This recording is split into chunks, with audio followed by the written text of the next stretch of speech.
In the last episode that we did, we talked about Mad Max, and I was under the impression that Mad Max 1 was going to be this movie, which it wasn't. Everyone thinks Mad Max is going to be this movie. Everyone thinks Mad Max only exists in the post-apocalypse. Well, what's funny is, I mean, the way that this film sells itself and the narrative device that it uses to exist is so bizarre to me. But you kind of alluded to it last episode we did, where it's like, oh, these are all essentially being told in a, passing along of information folk story style about Mad Max. And it's like, we saw him one day and he helped us, and then we never saw him again. And I guess what's weird is, I guess the world fell apart really quickly. Is that what happened? Yeah, I mean, I believe it's a nuclear situation. Right.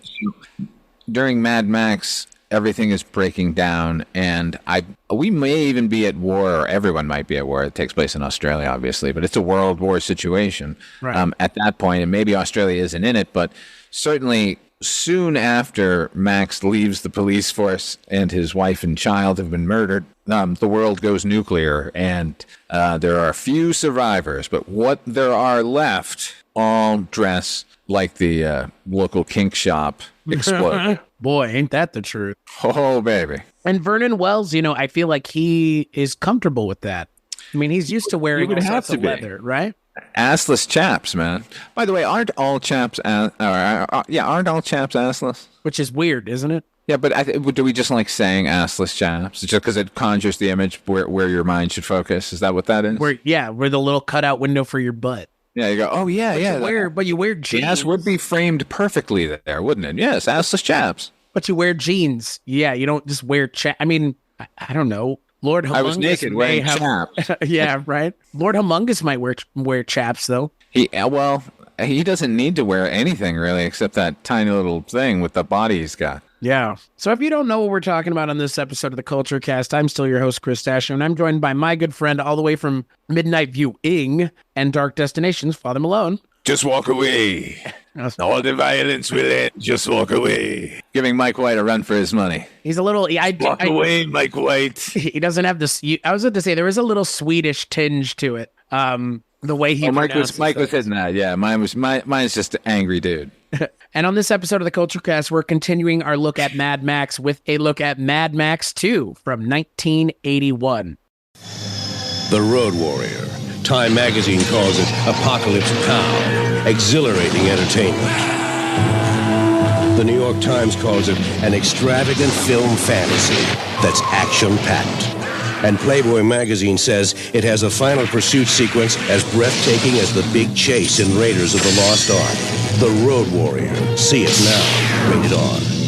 Once again, it's directed by George Miller, written by Terry Hayes, George Miller, and Brian Hannant, and it stars Mel Gibson. Once again, if you want to know our thoughts on Mel Gibson, check out the first episode of the show, because we're not going to be talking about Mel Gibson that way anymore. It also stars Bruce Spence, Mike Preston, Kel Nilsson, who plays Lord Humungus, and Vernon Wells, who plays, once again, a villain clad in leather, just like in Commando. It also stars Virginia Hay as Warrior Woman. Fans of Farscape, Pau Zotozan is in this movie as a survivor. She's one of the good guys, one of the survivors in white hair manning the flamethrower. Which is crazy, because, we'll get to it when we get to it. There's a lot of stuff that happens at the end of the movie that happens with zero fanfare. Let's just put it that way. Father Malone, I'm going to kick it to you as always.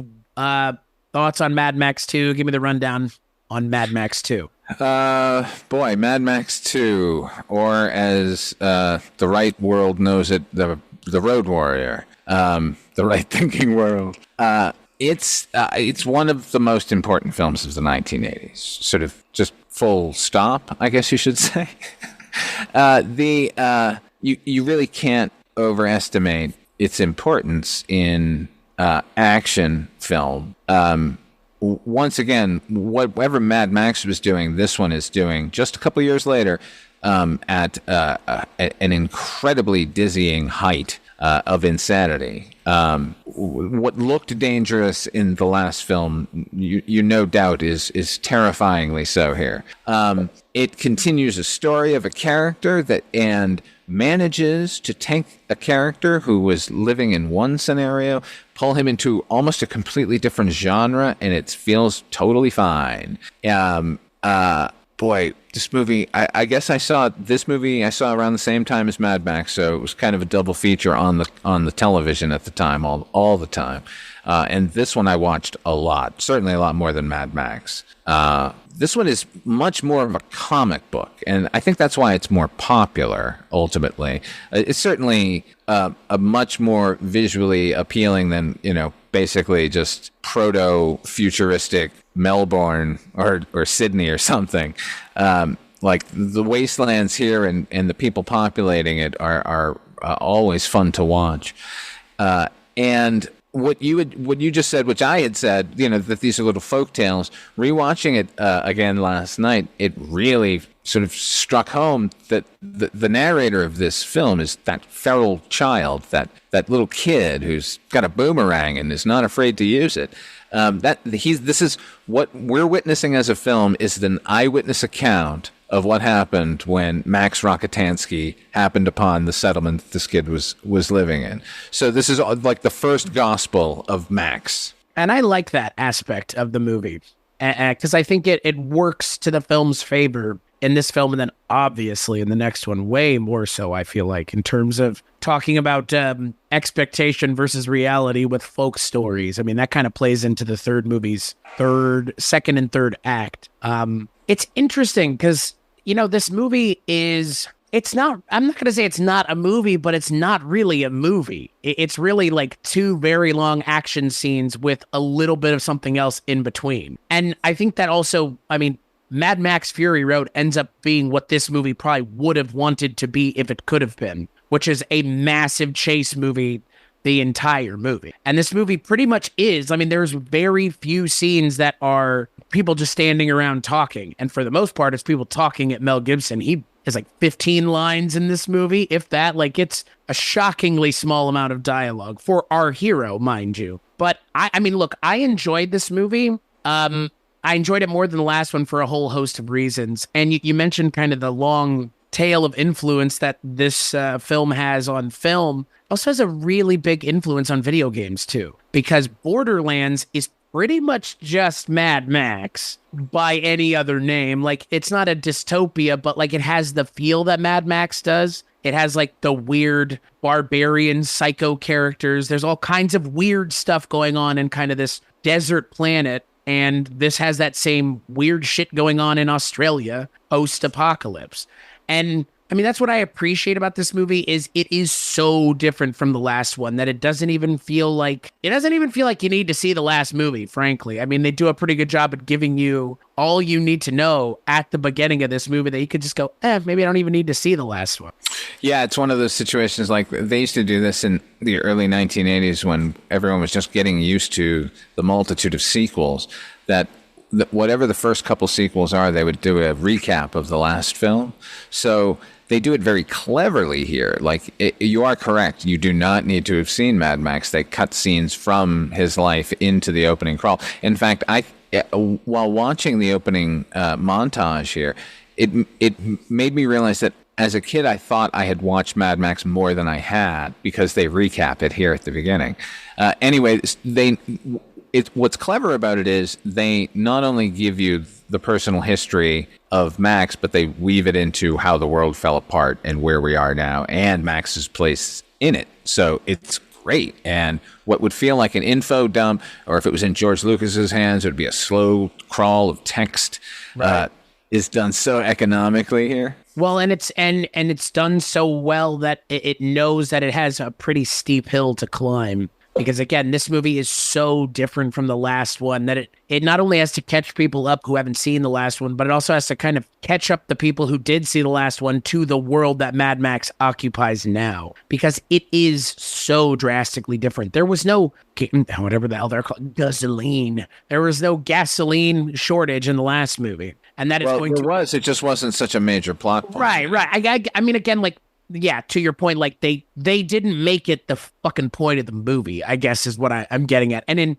this movie and somewhat in the next one, it's kind of a big part of the movie is the fight for resources, whatever they are, and I find that to be interesting because I understand why people who saw the first one would like this one. And again, not to jump ahead to the next movie, but I can also see why people who like this one and the last one would look at the third one and go, what the fuck is this? But here's the thing for me. Mad Max has made it very clear as a franchise that it can pivot. So why do you expect it's not going to pivot again? And it's not like it doesn't have any car chases. There is a rather extended car chase in the third movie, but the first and second movie are pretty much the second movie for sure. The first one has a fair amount too, just like constant car chases, constant that are extended. It's not like 2 seconds either. It's a pretty extended amount of time. Yeah, well, we'll get to the third one. I don't need to defend it here, but plenty of action in that one too. Plenty of crazy action in that one too. You're not going to have to defend the third one to me. Let's put it that way. Well, all right.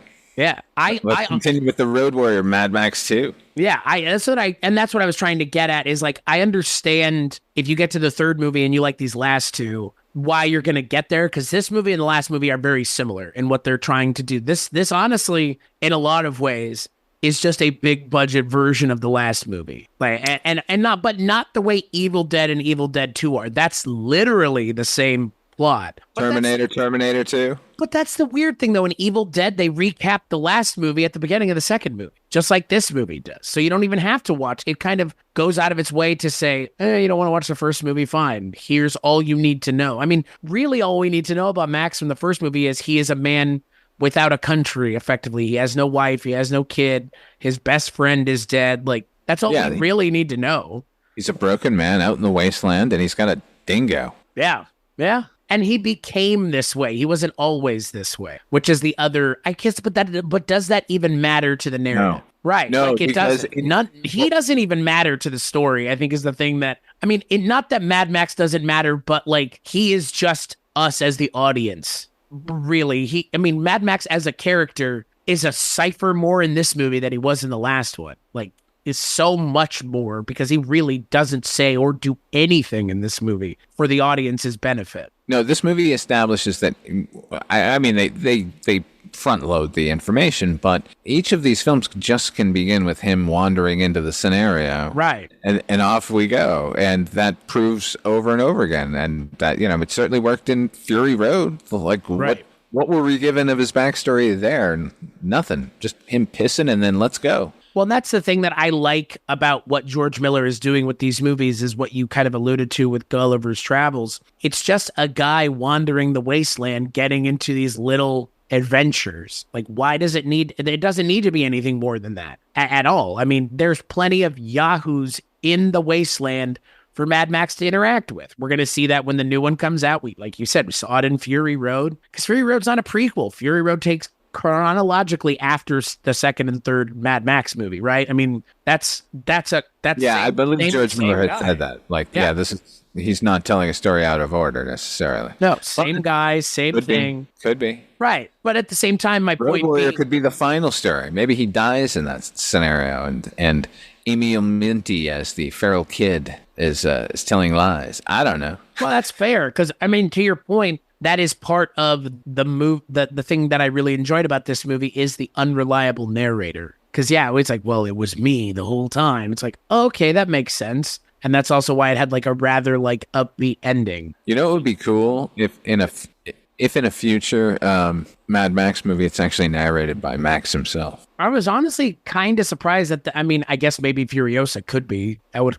kind of interesting if he was narrating her story. Oh, that would be weird, yeah. But to your point, to your point, like Mad Max now, it feels like is not even important enough to be the headliner of his own film, which is fine. She has taken that over. Furiosa has as a character, which I'm perfectly fine with. Mad Max is the man with no name. He really is. Hey man, if people just need the chase movie, the Road Warrior, like if people have problems with any of the other Mad Max movies, including the original movie, it's because they just want the remake of the Road Warrior over and over again. And if you just want that chase movie, then fine, let Furiosa have it. Like make a dozen of those Furiosa movies and just make it the Fast and the Furious in the Wastelands and let those people have those movies. And whatever Max's next fucking outing happens to be, like, let it be as weird as possible. Like, if he wants to go to space, I'm going to go to space with Max. Right. Well, and again, that's kind of the thing that I appreciate about this series so far is that it doesn't seem to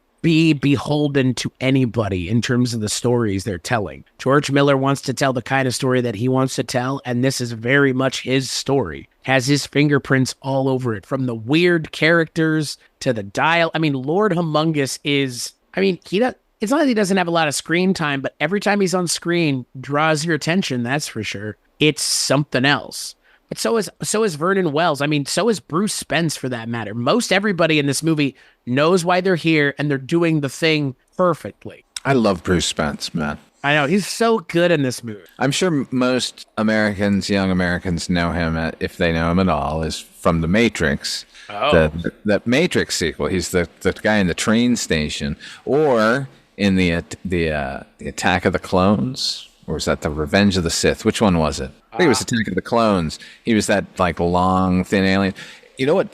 Look, he's been around in Australia forever. Like, he did a bunch of like early sex comedies in the 1970s. Sure did. Parodies of Alfie, and those are great. And he's great in all of those.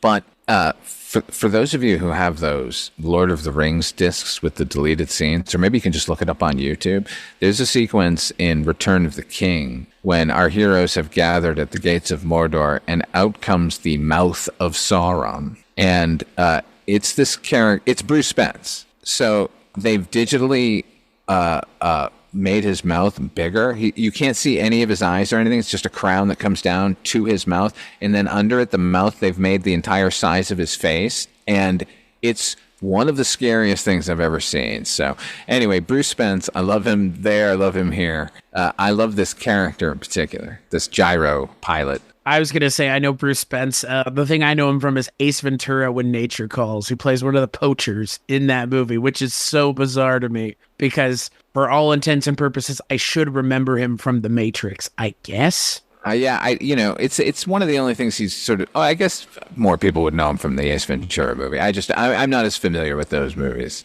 You mean Ace Ventura 2, and then Ace Ventura Jr.? I somehow missed that trilogy. Ace Ventura 2 is not, it's different and weird, but he plays a poacher in that movie. Well. Which, I mean, again, like perfect, character actor type role for him. He's great here. I mean, look, what's funny is obviously we're going to be talking about him a lot in the next episode too. And I find this character to be interesting because it was such a well thought out character. They just brought him back in the next movie, essentially, but with a kid this time. Right. But that's a different guy. A completely different guy. They were like, well, we need a gyrocopter type. Why don't we? Bruce Spence, we'll just have him come in again. Like, wait, what? That's the idea. I love the idea that Max keeps running into these. And now, honestly, we'll talk about it when we get to the next movie. But I hope that is this guy. It's not. It can't be, because that guy goes on. The guy here ends up like leading this tribe. Right. Like that. And that's the other thing that's pretty wild about this movie. And that's the thing that I really appreciate about the narrative contained within is Max really isn't the point of these stories. He's the point of the story, but like these people continue on without him. He is just there for a moment. It feels so much like the Incredible Hulk and all those other things where he just wanders into town, does whatever and leaves. I mean, Fistful of Dollars was like that. Same thing. I mean, they call him the man with no name in the next movie. Literally. It's super on the nose, but if anything reminds me of these movies, these are Westerns. These are just Australian dystopian Westerns. That's what they feel like. I mean, it operates by such Western conventions for the most part. 1000%. This movie is definitely a Western. It's so remarkably a Western. It's a lawless frontier, like bands of outlaws and settlements of farmers. In this case, gas farmers. Right. Need help, and in comes a wandering gunslinger. Yeah. His gun, of course, being the last of the V8 Interceptors. Right. Well, that's the other thing. He doesn't even use gun. Mad Max is like, that's part of the gag, is like he doesn't even have any ammo for his guns because ammo is so scarce. It always misfires. Yeah, I know, and I like that. I like that the world is broken down and they recognize that pretty much everything is going to break down. Right. Yeah.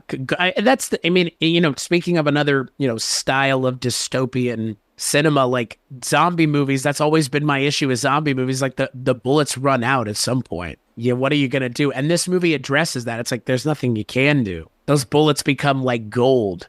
Because a gun without any bullets is effectively a fucking paperweight, by the way. I mean, literally a paperweight. You know, I was pretty much with the movie Zombieland until they turned on all the rides at the park, and I was like, where are they getting that power? Seems like everything is pretty much dead at this point. Well, I mean, you could make the excuse that they're running on nuclear, but I don't think so. No, and that's what I appreciate about Mad Max, the series, is George Miller thinks of everything, right? I mean, in a lot of ways, like, and for me, as someone who appreciates a director who is putting everything of themselves on screen and thinking of everything, George Miller strikes me as the kind of director and screenwriter who thinks these things out and through completely. And there isn't any real look. I mean, the tone of this movie is so different from the last one, but it makes sense. It like this logically tracks. Is it kind of a complete 180? Sure. But that's okay. Like, I'll tell you, if this was coming out now, people would be up in arms. What the fuck are you doing to my franchise? Like, this is the hardest kind of pivot, right? Like, this is a pretty hard pivot. Yeah. Effectively, the last movie was just Fast and the Furious. Like, I mean, barely any sort of future anything. I mean, the gasoline, they barely even talk about it in the last movie. But now everything is like, not futuristic, but this, I don't know what you would call it, like apocalypse futuristic. Like this is such a distinct look to it that Mad Max kind of conjures this look into existence, and everybody else more or less cops from it. I mean, even something like Borderlands, I mean, it looks very much like this. Lots of weird, unique looking characters. Well, you know, you said about it, like the fans of the franchise freaking out when they sort of changed the genre up a little bit. Like we saw that happen. Like, thank God when he did Fury Road, he ended up giving the people what they want, which was a giant chase movie. Because we saw with, say, Phantom Menace that, God forbid, if you show how a civilization collapses and include a scene at the Galactic Senate, that people will be making fun of it as the most boring thing they've ever seen. I do. I've been saying this recently, and I think it probably bears repeating now. Boy, those prequels have aged a lot better in light of how bad the sequels were. Oh, well, that's you know, it's true though. Hold comfort. Maybe, but you know what? I've always said that those prequels, like them or not, all have some pretty fucking fantastic set pieces, and they are not those first three Star Wars movies. No, they feel like they're part of the story, and they feel separate and distinct than those first three. Whereas the three sequels we just got were just like, yeehaw, nostalgia. Right. Well, and that's the thing that I find interesting about Mad Max as a franchise is Fury Road. What nostalgia baiting does that film do? What nostalgia baiting does this film do for the last movie? Nothing. It's not like they were like, here, they mentioned the Interceptor once, and in the last movie, they don't even make a big deal out of it because we see 4 or 5 of them. It's not just one. I mean, there are a bunch in the previous movie. Now it's made clear to us that is not the case anymore. What's funny is, I mean, because that line is in the movie, The Last of the V8 Interceptors. Like, that line just sort of kind of echoed out into the fan community because we've all made way too much of Mad Max's car. He barely uses that car. He uses it a little bit at the beginning just to get to where he's going. He doesn't really use it. As soon as he's free, that car is effectively destroyed. We don't see it at all in the next movie. And in the start of the one after, they wreck it almost instantly again. It's for such a legendary car, it sure gets fucked up a lot. Well, it's legendary from the last movie, I guess, right? Like there are things from this movie that I think are much more iconic to this movie. I mean, all the cars at the end of the movie are so distinct and unique to look at. And I think for me, that's like one of the biggest successes of this movie. And I think all the Mad Maxes is to go back to George Miller's style being so... It reminds me of George Lucas. Like, there's something about it. It feels lived in. Like when Dan O'Bannon wrote Alien. I mean, part of that script is to make it a real lived in science fiction world. And Mad Max feels lived in. It's not shiny. It's not polished. It's literally the desert. These people are covered in dirt and grime and whatever the fuck else. And people's lives are taken with like zero, just nobody cares. There's zero, like anything. Mercy is not a thing here for anybody. Everybody is just shot and murdered at will for the most part. because the resources are so scarce. And I like that about this movie. I mean, to your point about the prequels, how dare you try to actually build a world? Because look, the original Star Wars movies weren't necessarily interested in doing that. But when given the opportunity to put some world building into a movie, I don't think it's a bad thing. And this movie has a little bit of it. Again, it uses an expository crutch, but I think the payoff being we're watching one of the characters who is the narrator in the entire time. I think it works in the movie's favor, but there's plenty of movies where this narrative device could sink the entire movie. You know, it does feel a lot like sort of early George Lucas as far as the handmade quality and the ingenuity of it and the lived-in quality. But it's also, hiring artisans around him to make these things possible. Like, obviously, he's hiring people who are fucking welding masters and are down in Australia creating works of art and saying, hey, could you do this for this car? And could you do it using technology that would just be laying around? Because that's all that's left. The desert is so sparse in these movies, and the technology that we see is pretty spare as well. So it's not like something like Brazil where we can see all of the like recycled technology like on full display. But here, the recycled technology moves and is part of the action. It's quite incredible to behold. Well, and to your point, it's so distinctive and unique. I mean, even now it still feels distinctive. Obviously, like I've alluded to, this has really been copped from and copied so many times at this point by so many different kinds of movies. You remember the movie Doomsday? Oh, yes. Yeah, like this man, what else is it copied from? That movie was an Escape from New York remake with a Road Warrior aesthetic. Yeah, which is weird, right?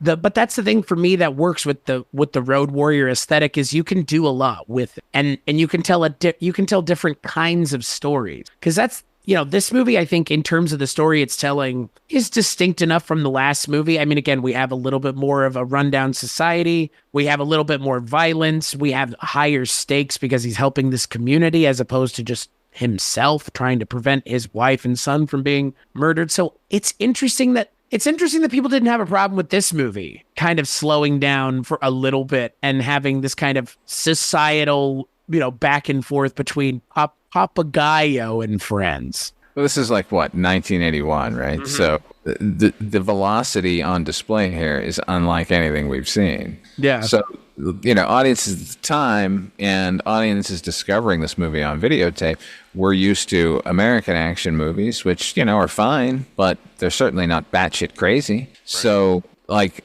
the pauses in this movie are very brief, by the way. Very brief. It's not like we spend a lot of time getting to know everybody. What's kind of ingenious about the movie, the alchemy involved, is that we meet these people and he's cast them so well that we don't really need to know anything but a few lines of dialogue. And just looking at them, you go, yeah, okay, I got it. Like right. When Bruce Spence comes up out of the ground where he's been laying in wait for somebody to try and steal his gyrocopter,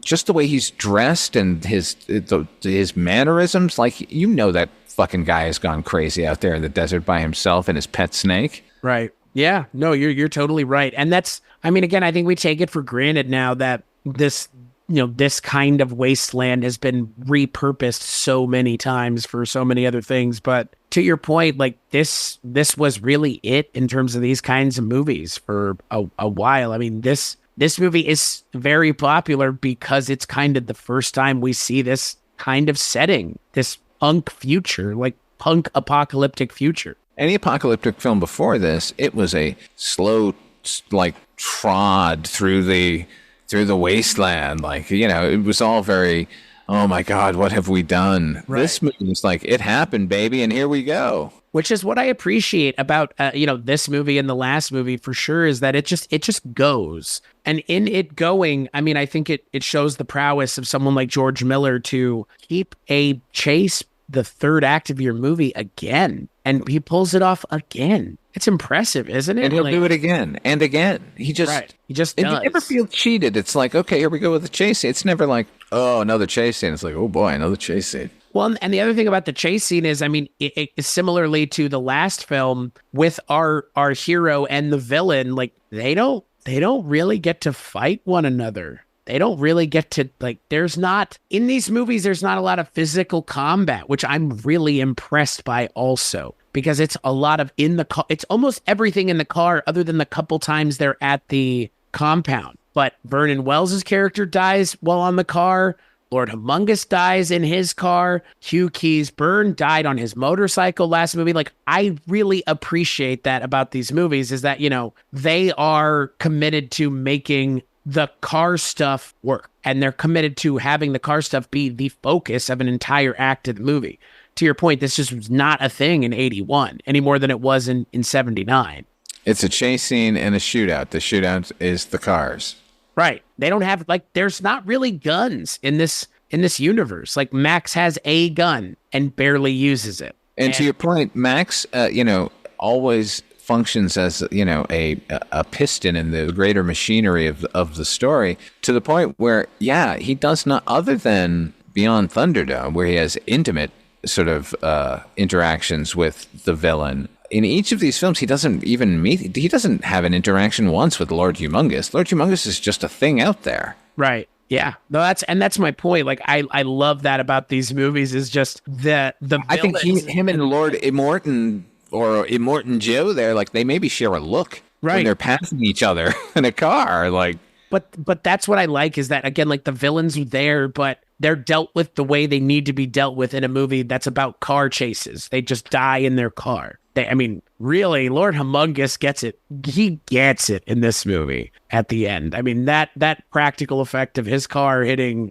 the trucker or the tanker is just holy shit. It's a thing of beauty. It is, and the fact that you have Vernon Wells hanging on the front of the tanker, on top of everything else, two birds with one stone. Yeah, again, like, that's the beauty of George Miller, is he's able to take something as, again, taken for granted for as a car chase, and turns it into a thing of beauty, a genuine thing of beauty. And a lot of that success goes to him, really does. You can't give that credit to a whole lot of other people, because he's the writer, director, pretty much all these movies. We talked about, we're talking about Mad Max as far as anti-heroes go. Like, I don't think in the first film Mad Max is an anti-hero. He's a hero. Right. He's a cop. Yeah. This movie is the movie where Max is an anti-hero, because Max actually does not give a shit about anything. No. And it if you watch it again, which, like I said, did last night, like, he just wants his car back and he wants fuel, and that's all. And that's what he does. He only agrees to this crazy plan at the end as a form of revenge, it seems, or as another scenario where Max has been pushed so far that he's just like, fuck it, I'll just do this thing. And it's not for anybody really but himself. Right. No, you're totally right. And what's interesting is, I mean, again, and it kind of shows up in the next movie just as much as in this movie, but I think that factors into the narrative structure of the movie. I think that works to the movie's favor, that he can just be, like, detached from everything. Because, again, like, these kinds of characters don't work very well when they're rooted in one place. That's kind of the last thing you want, is for Mad Max to be, stuck in, Bartertown in the next movie, or somewhere where he can't drive around and do things. I mean, part of the appeal of these kinds of films is that there is very little in way of the film stopping for a moment to give you a breath. And if we had to see Mad Max leading a pedestrian suburban lifestyle, you wouldn't want to watch that. But George Miller knows what he's doing, getting these movies, kind of into the right position for their third act to bring the house down, really. I mean, the third act in this movie is wild. Oh, yeah. It goes and it goes. Like, it's the simplest plot in the world. These people have gasoline. These crazies want that gasoline. They need to get away somehow. Max will do that for them. And as soon as all those pieces are in place, it just never stops. It's like, I think the chase scene at the end of the movie is like 20 minutes long. Like, it's just, it goes. Yeah. You can tell that, because the plan for Fury Road was started in like 94 or something like that. Right. Like, that's when they started writing that movie for the first time. And I believe the idea was, what if we made the last chase in the Road Warrior as an entire movie? Can we do that? Can we get away with that? And it just so happens that that's all the fans have been screaming about the whole time. So... Right. That's all they've wanted. Yeah. And I think that, I was thinking about this when I was in the shower yesterday. I was thinking about this franchise has the problem that The Sopranos had. This franchise, I don't think is necessarily, I'm not sure George Miller is completely involved and invested in making a full-on chase movie, given the other things I've seen him make. Do you know what I mean? Like, I'm not sure that that's his intent. And it reminds me a lot of in The Sopranos when the people were watching that show, they're like, there's not enough people being killed. It's like, that's not really the sole intent of the show. And I would say the same thing about Mad Max. I mean, to your point, Fury Road is non-stop. I mean, there's like one scene where they stop at night to, I think, if memory serves me right, like literally there's one scene. But at the same time, like Mad Max, I think for me is so much more than just a car chase movie. Like it's the whole world that all of this is taking place within and it's setting it up to get to that point. They set up enough that the payoff really, really works. Like, I've always thought of and continue to think of this movie as sort of nonstop. But, there are moments where Max stops to show this feral child a little tiny music box that he found earlier in the wasteland and then gives it to him. So there's little human moments here and there. Like the Bruce Spence character, the autogyro pilot, like immediately forms this weird little romance with one of the residents. She's going to run away with him and stuff. Like, just, I mean, it sounds like it should take a long time, but this movie goes at such a clip that even those are fast, but at least it slows down to give us them, Like, you get to see all these people really cotton to Max, particularly the gyro pilot, who is like calling him buddy and friend, partner by the end. Like, he really wants to be partners with Max by the end, which is really endearing. Max travels alone, other than with his dog. Oh, that poor thing, man. Dog gets shot in this movie, man. Jeez. After the stakes are really high is when a dog dies. They killed his dog. It's not cool. Yeah. I'm thinking I'm back. That's what I was. But that's the thing. Mad Max isn't John Wick. Mad Max, like, it's not that Mad Max is inept. It's just he's, like you said, he's not the sole cog making the machine go. He's like a second or third cog, but he's not the first one. Max knows degradation. He knows failure in this world. Right. And that keeps getting hammered over and over again. Particularly here. Here's the ultimate thing in this movie is that these people need to get their gasoline out. So they hire Max to get a rig to haul a gasoline tanker. And then he doesn't want to take it on their crazy suicide mission out. He's forced to do that and gets away, basically. Like, almost, But as it turns out, they fucked him over, and it's full with sand. Like, he's not even hauling gasoline. He's just a decoy. And he didn't know. I know, which I thought was a clever twist. I thought that was very clever at the end of the movie. Can you imagine the end of a Sylvester Stallone movie in 1985 where his character gets completely duped and then abandoned at the end? Can you imagine a world in which that movie would exist, or a Schwarzenegger action movie? No. And not only that, but it's satisfying. Yeah, and that's the thing. I mean, to your point, I think the payoff at the end of the movie works because, again, like, you have to do what you have to do to survive in the wasteland is what it feels like. And it's made very clear that that's the case. And you can screw over as many people as you want and get away with it. Like, and that's what happens. Like you said, Max is the decoy. They don't even tell him. They don't even make him aware of that. Because if he wasn't able to sell it, it wouldn't matter. Another facet of that scene that I find will play out in each of the movies that comes around when people were talking about Fury Road, the end of Fury Road. I kept hearing about this alternate ending, this original ending, which is at the end, Furiosa goes up on that elevator to, open the floodgates with the water and everything. The alternate ending, the crazy alternate ending, was that Max goes up on the elevator with them. And I remember the reaction to that being what I just said, which is like, but that's monumental. Because Max, at the end of each of these, unless he's abandoned, which he kind of is in the next one, here he's given the choice to go with them and doesn't. And he has nothing. So Max, by choice, is a wanderer in this wasteland. Like, he recognizes his own role in this world, which is, I'll come and help out when I can, but then I'm back out there. Right. What's his goal? What is your mission, Max? Yeah, I don't know what it is to exist, to just travel the wasteland. Like, what is he doing? Why is he Mad Max at this point? Like, what about him? I don't know. I've been What's trying the to figure that out. drive? It's a fascinating puzzle. if there is a drive at all, like in a lot of ways, like that's why I said it reminds me of, a lot of what Clint Eastwood did with The Man with No Name. Like, what's his drive? Money. I guess. Yeah, I guess their drive would be. See, that's the thing. The Man with No Name, if he robbed a bank and got enough money, he could just assimilate into regular society and leave the lawlessness behind. There's no chance for that here, except for these little enclaves that Max keeps running into and that he then rejects. Right. And it could be said that in that way, he's letting them all die because he's the most capable person in this world, and any group would be like hugely benefited by his presence. Well, and that's what's interesting is, like you said, like he's such a good wheelman that in a world where everybody drives cars, that's who you need, really, is like an ace wheelman to keep your settlement safe. But that's the thing. It seems like none of these settlements are really that safe. They're in the middle of the open, out in the open with just some like steel walls protecting them from tons of marauders.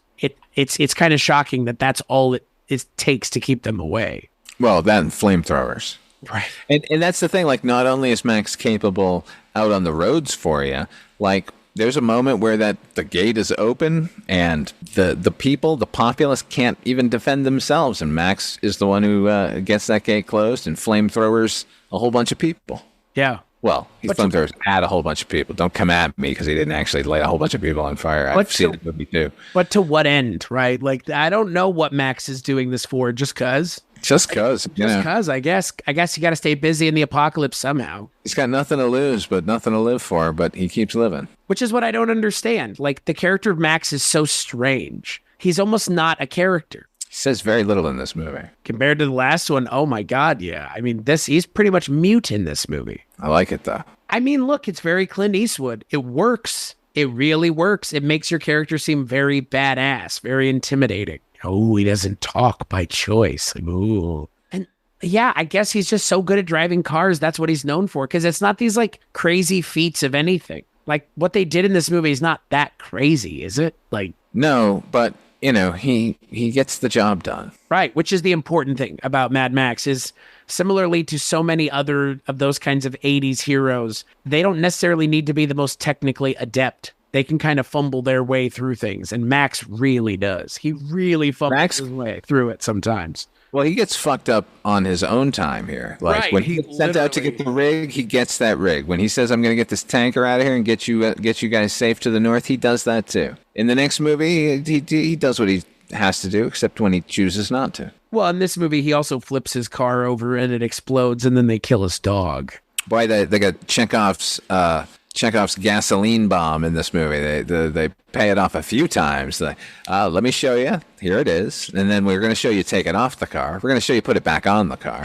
Guess what's going to happen? Yeah, who would have guessed? I felt bad for that one guy who gets all of his fingers cut off when he tries to reach for the metal boomerang. Metal boomerang. That's obviously a razor flying through the air, and you shouldn't put out your bare fingers. But it just seems so sad to me, him laying there without his fingers and everyone cackling at him. And then he's one of the two guys who kills the dog, and I'm like, kill this motherfucker, this fingerless piece of shit. I find all of the villains in this movie to be very charming. Again, we mentioned Vernon Wells a little bit. He's out and he's proud. Yeah, he's unfucking hinged in this movie. He's great. And you already mentioned it, but my God, some of this movie looks so dangerous. The third act of this movie is just like, God, I hope you got insurance. Hope somebody's got insurance. Before we get into the craziness of the stunts and everything, I was watching with my girlfriend, and she pointed out something that I had never actually really noticed before. This movie is such a comic book, and those costumes are so crazy, but everything looks so well lived in that I never really noticed how clean everyone was. I mean, with Lord Humungus, we're going to give him a pass because he seems almost supernatural, but everyone else is really, really clean. And the only one who sort of should get the actual pass is Vernon Wells, because there's a scene of him cleaning himself up at one point. But everyone else seems like they just took a shower and then put on their dusty gear on their way to Burning Man. By the way, would you not say that there's a sequence where they've warned the people that if they send anybody out that they're going to torture and kill them? So there's this jamboree torture kill sequence with them on the hill, and it's just the crazy music is going, and Lord Humungus you can see shouting and shouting and shouting. the entire montage there just seemed to me like the trailer for Burning Man. Like that's people just watched that sequence over and over again and said, "We need to go do that." Well, yeah. Well, so let's talk a little bit about the production design and the look of everything. It's so unique and distinct, but it does kind of have this like weird tribal quality to it. Like it's not tribal in the way that, I don't know. It's weird. Like I don't know how to describe it, but it's like leather and it's all fetish wear and auto parts. Yeah. I mean, another thing like Fallout, the game and the show also cops from this too. Oh yeah. Well, you kind of can't do an apocalyptic wasteland and not have it echo Mad Max in some way, just because they got there first and they did it so well. Like, as far as a wasteland goes, like, if we were getting into, like, cities and stuff, we never really do that in Mad Max. I mean, a little bit in the next one, but it's all models and stuff. But as far as if we're going to be out there in the wastes, then you automatically owe them a debt. Right. And not only a debt, but like a massive like debt of gratitude to making this well the first time too, because this is so well done. That's why it's copied so frequently, is because it is so well thought out and so well executed. And look, the car chase at the end of the movie is like maybe 7 or 8 cars deep. That's it. But it's so well done that you forget that there are only 7 or 8 cars and it's not 40 cars or whatever Fury Road ends up doing. And that's what they wanted to make this whole time. I get it. Fury Road is what they've always wanted to make. I know that. You know that. I mean, it's the same way people remember the Godzilla movies. Like, Godzilla wasn't as present in his original movies as the new movies make him out to be. Like, you can only do so much with what you were given with Mad Max. Look, George Miller did a lot more than most people were doing, but you couldn't do Fury Road in 1981. You couldn't do Fury Road when Thunderdome came out either. You had to do it when you could do that kind of scale realistically. Well, you know what's funny? My memories of Road Warrior are that there were that many cars. Right. Like, I know that there were hundreds of cars chasing that tanker truck, and the action was even crazier than I remembered. And then, of course, watch Fury Road and then watch this one. And, you know, the scene, the just walk away scene, to me, in my mind, there are, like I said, hundreds of cars spread out as far as the eye can see. You watch it now, and, like, it's maybe 15, 20 cars. Yeah. It's still horrifically threatening, given the scale of everything else. But, like, it now makes me wonder if the Fury Road people will even like Road Warrior if they go back and watch it. Well, and that's what I was going to ask you. Like, you know, we talked a little bit about it on the last episode about watching Mad Max. And if you're a fan of Fury Road, would it even be something worth checking out? I feel like if people watch this movie, they might find it not pedantic, but they might look at it and go, why am I watching this when I can watch Fury Road? Yeah, there are no people on poles vaulting from vehicle to playing vehicle. Guitars. Yeah, this ain't no flaming guitar doofs. Yeah. Like, you know, this is just a couple of guys on a truck and, you know, some other cars. But oh my God, you'd be doing yourself a disservice because it's crazy. The action here is totally insane, and more often than not, you can just see that it's Vernon Wells like jumping and running and leaping from vehicle to vehicle, and you're like, Jesus Christ, that's commitment, man. You know? Yeah, I was gonna say, like, you mentioned it not looking safe, like. Boy, not that it didn't look safe. I'm sure it was being conducted the safest way possible, but it looks dangerous. It looks very genuinely dangerous. And look, you got cars being lit on fire, going off of ramps, hitting into other cars. And you've got real actors hanging on to said cars at the same time. Like, it's fucking nuts. Like, if anything, like, even if you watch this movie and go, I like the or Fury Road more, this is a technically impressive film. Yeah, man. I mean, what everyone crowed about Fury Road was there's no CG, it's all practical, which was, of course, a lie. In this film, it's all practical. You couldn't do it. Like, the big special effect here is, on occasion, he cranks the camera up to make it look like it's going a little faster. Right. But that's really, for the most part, just in a lot of close-ups of the actors to make it look more dangerous than it actually is. Because I'm assuming, for the most part, when they have shots of the actors, they're doing that so that it can look better than it is, right? Because, again, they're trying to keep the actors safe by not going 70 miles per hour actually in the cars. I don't know, man. It's George Yeah. Miller. Yeah. I think really they're only protecting Mel. I think if you weren't named Max in this movie, you were pretty much fair game for the stunt work. That's fair. Yeah. I mean, again, a lot of the actors are present in the final, set piece of the movie, which takes place on top of an oil tanker, and none of them are stuntmen. I know that much. Fun was by all. Vernon Wells was not a stuntman. But I mean, that's the thing. Like, it shows in the movie, like the quality of it's. In a lot of ways, it reminds me of Raiders of the Lost Ark in terms of that. The chase towards the end of that movie. Again, we have a bigger truck, smaller cars chasing after it, and I think that they're both fantastic representations of these kinds of chases done right. The way that they're executed, I think, adds not only to the scene itself, but the movie overall. I mean, that chase scene in Raiders of the Lost Ark is widely considered to be one of the greatest set pieces, of stunt work all time. And I would think that this has got to be mentioned in a similar conversation, if not, 1A, 1B, really. Yeah, these both came out the same year, actually. And I think there you go. There's the best Hollywood chase scene you were possibly going to get. The big studio movie doing a down and dirty chase. The pinnacle is the truck chase at the end of Raiders of the Lost Ark. But just looking across the ocean, this is how you actually do a chase scene. It's this insane. It's this dangerous. These characters are going to die casually. We're not going to linger. No, which is They're dead wild. now. Yeah. No fanfare given to almost all of the characters we've been following the entire movie, other than Max. They all, for the most part, all die. This is one of the only film franchises where the phrase "life is cheap" is actually on display. Yeah. Yeah. Well, they treat Max's life that way too. I mean, Bruce Spence and all of them just leaving him with a tanker full of dirt. I mean, like that, I think further reinforces, No blame for Bruce Spence here. Bruce Spence is a good friend. He comes and gets him when he's fucked up. Sure. And then he was like, you should come with us in that final scene. Like, Max, you have nothing. Come with us.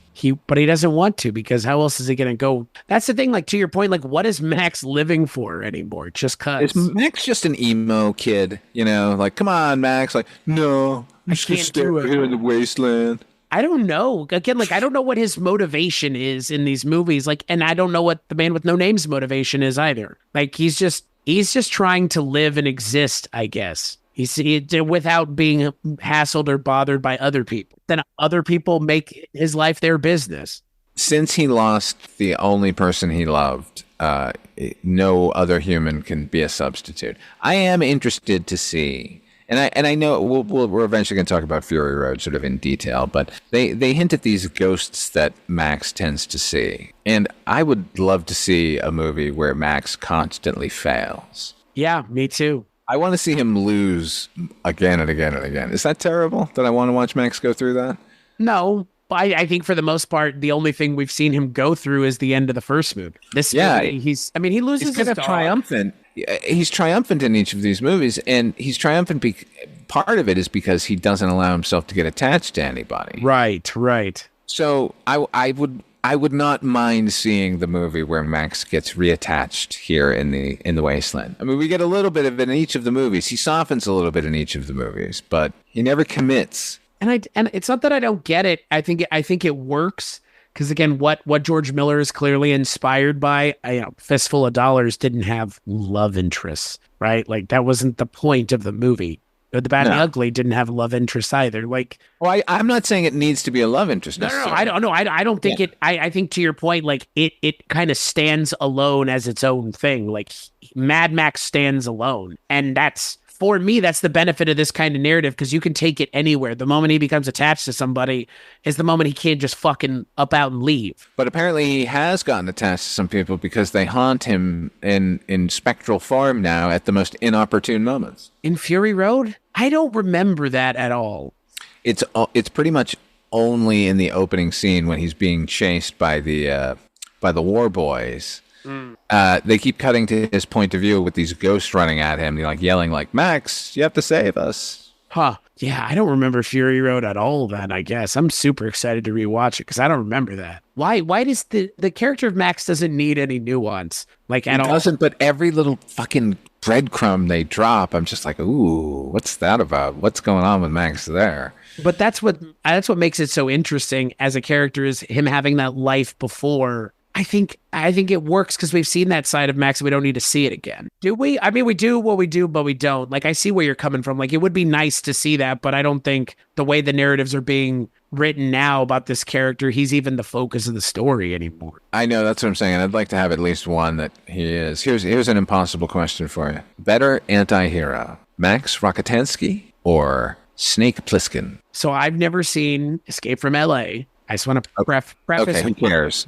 I just want to preface my answer. I mean, some people care, I'm sure. Okay. You see that clip of John Carpenter telling that guy to fuck himself when he said, "What happened with Escape from L.A.? Fuck you."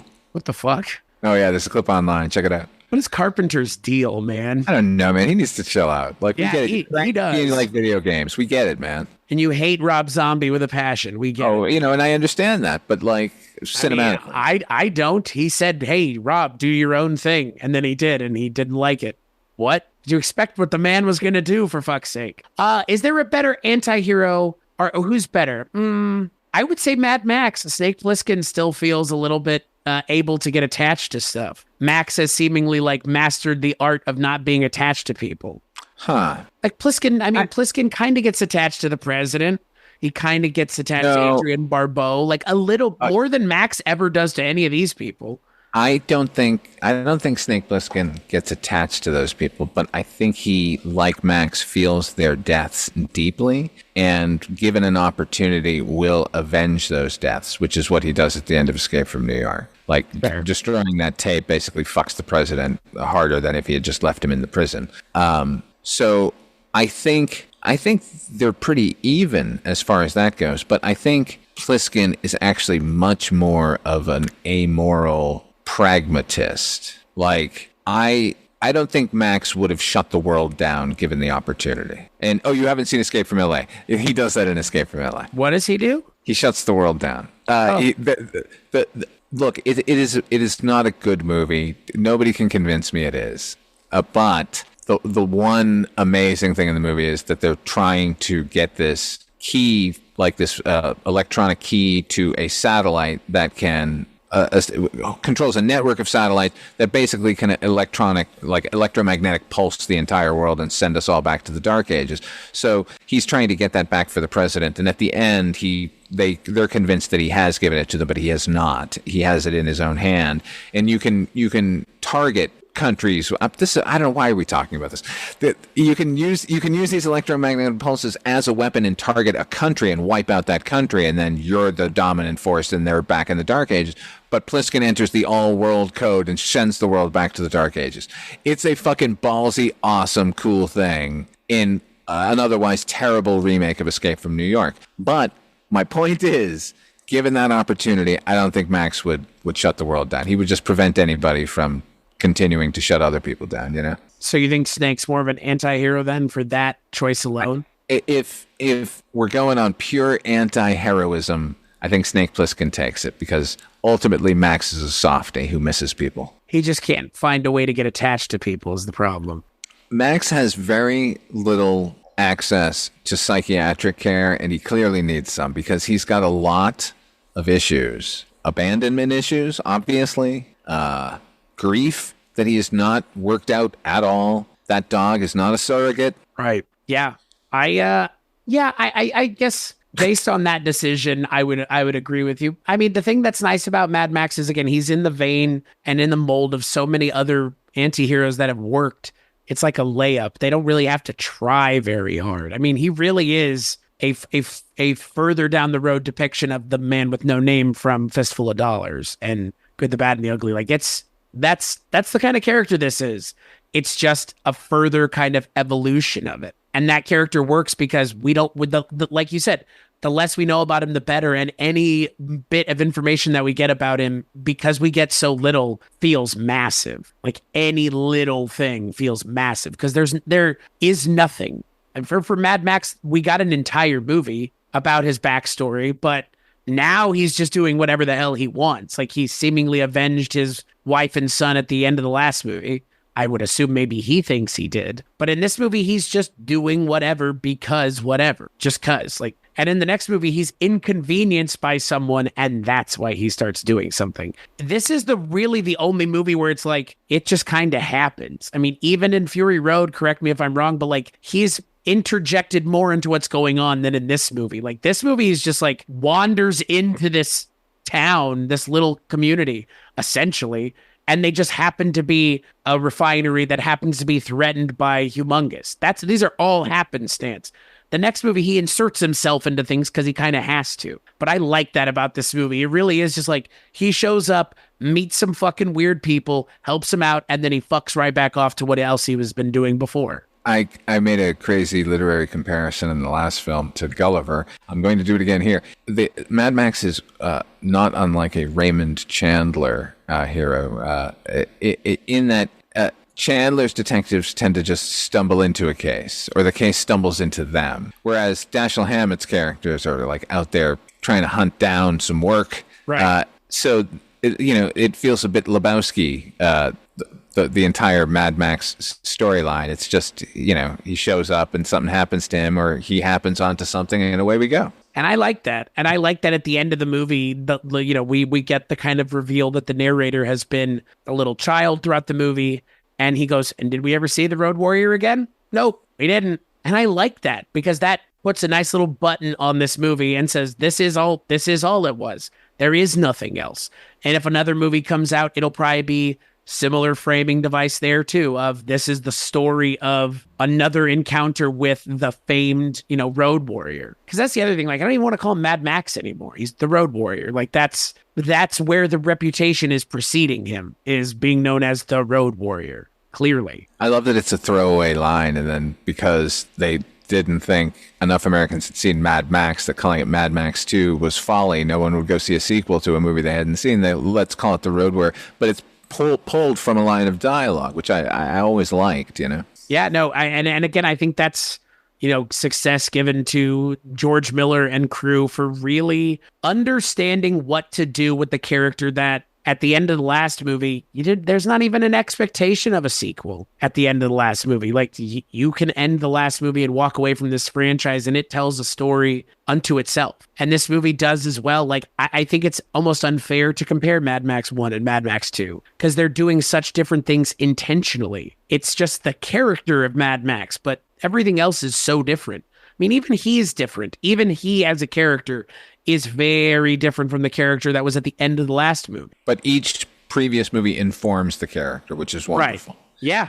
It's well done and well written, frankly. Like, it's shocking. It's not like they give us much of his characterization in each of these movies, but it definitely feels like there's a progress, an evolution of this guy from who he became and who he will become. Yeah. Yeah, no, like I said, I enjoyed this movie a fair amount, and I enjoyed the action, the scenes, the action's great, the practical effects are fantastic. Everything about this movie just hums right along. If you haven't seen it, what's wrong with you? It's a classic. I would say this is the classic over the last one. Yes. I think this is a better movie than the last one if we're talking like where I would point someone, because Ryan and I are going to do a Film Foundations on this at some point. I would find it hard to point them at the first movie. I feel like this has to be kind of the answer, because it really is where the franchise is trying to go. Unfortunately, however. I don't think there's any judgment on it. It's where the movies go when they go there. It just so happens that the most latest Mad Max film was an extended chase, but it's fucking a genius extended chase. Right. But if that's your only interaction with Max, and they want to see some of his earlier incarnations, you've only got one shot, right? Don't send them to Mad Max. Don't send them to Thunderdome. Send them to the Road Warrior. They will decide if they like the other two based on whether or not they liked this one, because this is the one that you're going to remember. If he had not made Fury Road, if George Miller had died, this is the movie they would all have pointed to. Right. And that's the other thing that's very important when having a discussion about this movie is, we really have lived only in the time post Fury Road half as long as the time in between Fury Road and this movie, or even the next movie. I mean, the next movie comes out in 85. This movie comes out in 81. So we're talking 40 years. And like, it was like, well, how long was it in between 85 and 2015? Like 10, 15, 20 years? Like, there was 20 years where there was no Mad Max anything. They were talking about it, but George Miller was also making Babe and Babe 2 and Happy Feet and Happy Feet 2. All those movies were made in between Mad Max 3 and Fury Road. Oh, listen, man, on all of the Starlog magazine in the back, they would have this rundown of movies in production, and I got to tell you, for it seems like decades, and it turns out it was decades. You would read about the progress of Mad Max. There's a new Mad Max movie. George Miller's on. No, now he's going to do it as a television series. Oh, okay, he's going to make a TV series out of it. Okay, cool. Oh no, he's going back to making a movie. Oh, it's been put on hold again. Now he's doing fucking Dancing Penguins. Okay, George, let me know when there's a new Mad Max movie. I never thought we were going to get one. 30 years, by the way. Mm-hmm. Mad Max 3 to Fury Road. 30 years. It's like David Lynch, really, like with Twin Peaks. Like, hey, you going to do something else? Oh, you did. Okay, cool. Finally. At least there was no time. At least he didn't say at the end of Beyond Thunderdome, in 30 years, we'll check back in with Mad Max. It got made at the right time. I'm convinced. It's the right movie, right time for the effects, right cast. Like, it was... And I would say the same thing about this movie. I think that this elevates the last movie so much more than the last movie could have done on its own. And I think it pushes the franchise in the direction that it is supposed to go in, which is leaning into the apocalypse and the dystopia of it, and not the pre-anything, like firmly rooted in the civilization, breaking down. And there is huge swaths of road that you have to travel, and you might encounter the road warrior on those roads. That's what's interesting about this franchise, is that it's not like Luke Skywalker. Like, you don't feel there's some sort of fate behind this character. There's no universe bearing down on him. Like, he just exists in the universe. If they had rebooted this series in America without George Miller, that would have been the very first thing they came up with. What is Max trying to achieve? Like, what's the goal? What is the thing? Who is the person? It would be by the end of every episode, then it would be even closer to what you made the comparison earlier, that it feels like a TV show, like, at the overall episodic nature, like the Incredible Hulk. But, the Hulk, David Banner, back on down the road trying to figure out a way to reverse the curse of the Hulk. Like, you would get this at the end of each Mad Max. Like, oh, he's a little closer to his goal, but just out of reach. Right. I don't want to know his goal. His goal is existing. Yeah. Which is more than enough. And that's what that's, again, like I said, with George Miller, like, his sensibilities when it comes to writing franchise films, I think is so bizarre. Because, look, you want to kind of boil it down. Something like Babe, and then Babe 2, Pig in the City, is a fucking insane movie. A genuine insanity film. Babe, Pig in the City is so far from the original one is rooted in reality. It's nominated for Academy Awards because it's such a heartwarming tale with James Cromwell. And then Babe, Pig in the City is exactly what it sounds like. A pig staying in a hotel in the city with a bunch of other animals that also talk. And there's like animal testing facilities in that movie. It's crazy scary for children, because George Miller decided he was going to direct one. Yeah, and that's what's crazy, is for me, like, George Miller's been doing this with all the things he's done, which is he just does whatever he wants, and he makes it whatever he wants, and it just seems to work. Just like a Peter Jackson, like, his style informs so much of what he does, but his style is seemingly something that not just himself is resonating with. Like, he gets a lot of people to resonate with it, clearly with Mad Max, because like you said, I remember there was a copy of Entertainment Weekly I had in the late 90s, early 2000s. That was the Development Hell episodic issue of the magazine, and this was one of the movies that was in there, Mad Max 4. Like, when's it going to happen? Same with, I would love to have a copy of it now, because Indiana Jones 4 was in there. Mad Max 4 was in there. Another Alien movie was in there. I've got to think that somebody just had that magazine at their desk and was like, well, let's make this happen. Let's make, yeah, right. They mentioned Watchmen. I remember they mentioned Watchmen in there. And it's just like, so many of those things that were stuck in development hell for 20, 30 years. I don't get it, because now you can't stop them. Mad Max 5 is coming out 9 years after the last 9 compared to 30. Everyone complains like, oh, they're only doing IP, but like, they've clearly been trying for a long, long time to do it. It's just that it just so happens that studios are obsessed with IP right now, so they're all finally getting made. Right, which is crazy that we waited, 30 years to re-embrace something that people in the 80s clearly loved. Like, it's odd, but you know what? I'm glad we got around to it finally with some of these things. Some of these things I'm not glad they got around to it. Take the good with the bad. I will say that in the case of Fury Road, I mentioned earlier, like, I'm glad it got made when it did. And part of that is it took so long to get made that they had to recast Max. Right. Yep. Because I'm totally comfortable with the trilogy of Max films we received with Mel Gibson. I can enjoy them without any of the ickiness superseding it. I think if he had made Fury Road, though, I don't know, man. I'd be like, yeah, it's great, but like, there's a problem at the center. Yeah, Mike. All of the movies that Mad Max was Mel Gibson came out before the world knew who Mel Gibson truly was, which is fine. We shouldn't end it on that, though. No, I mean, look, that's the reality of Mad Max is similar to Mel Gibson as a human being. Like, the character has been able to weather a lot. And even we mentioned it last time in the last episode, like, very few main IP characters get recast, and it works out not just well, but somehow better than what came before it. I'm not saying Tom Hardy's better, but I think Fury Road might be the best of all of these movies as of right now, just given what it is.